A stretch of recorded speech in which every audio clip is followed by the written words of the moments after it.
नेपालमा गत 118 जनामा कोरोना भाइरसको नेपालबाट नेपालमा आज थप 681 संक्रमित 6 को मृत्यु कोरोना भाइरस संक्रमण रोकथामका लागि करिब 2 अर्ब रकम खर्च गर्ने गैर सरकारी संस्थाहरूको प्रतिबद्धता. Good afternoon. We're coming on the air now with breaking news in the killing of George Floyd, who died on Memorial Day. There you see him right there in the Amazon rainforest, because new official figures show the situation is getting worse and that this July has had more fires than a piece of me died. And this is what's happening. The pandemic continues to accelerate. In the past 6 weeks, the total number of cases has roughly doubled.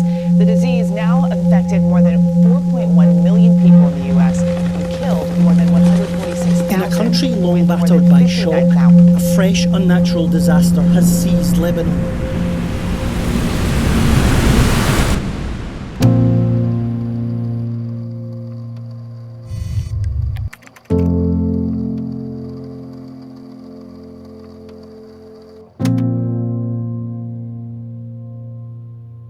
I started off the year 2020 with high hopes and big plans like most of us. But remember when they said the best laid plans of mice and men often go awry? Well, it did. The chaos that surrounded us this year took us by surprise and sufferings.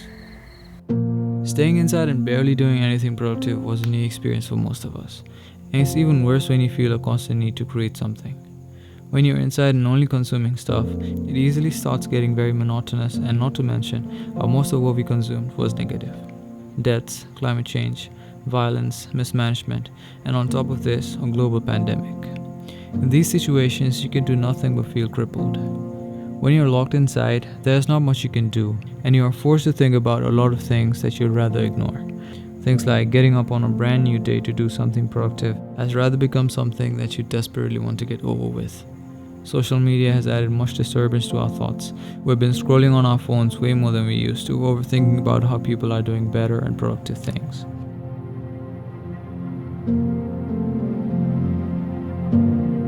No matter how difficult the times have been, it has always given us a moment of self-reflection. How we can embrace such times to bring out the most positive things we had never taken time to cherish.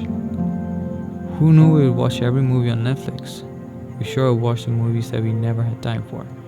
I indulged myself in getting a little experimental with my photography, sketching, and taking time to do stuff that I thought I'd never had the time for, as a temporary escape to keep my mind engaged.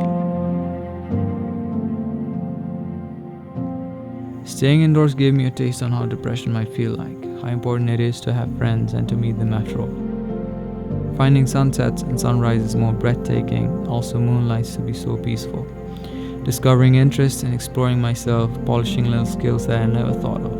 Nonetheless, I've allowed myself to find happiness in the most unnoticeable things.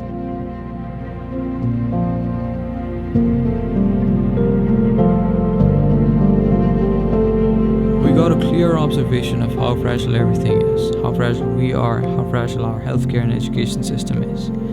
Life is full of uncertainties, and this pandemic has taught us to prioritize and appreciate ourselves.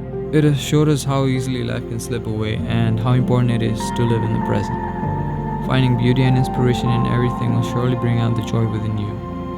Try to make the most out of your time and do not live in regrets, for there are so many things you've never even discovered.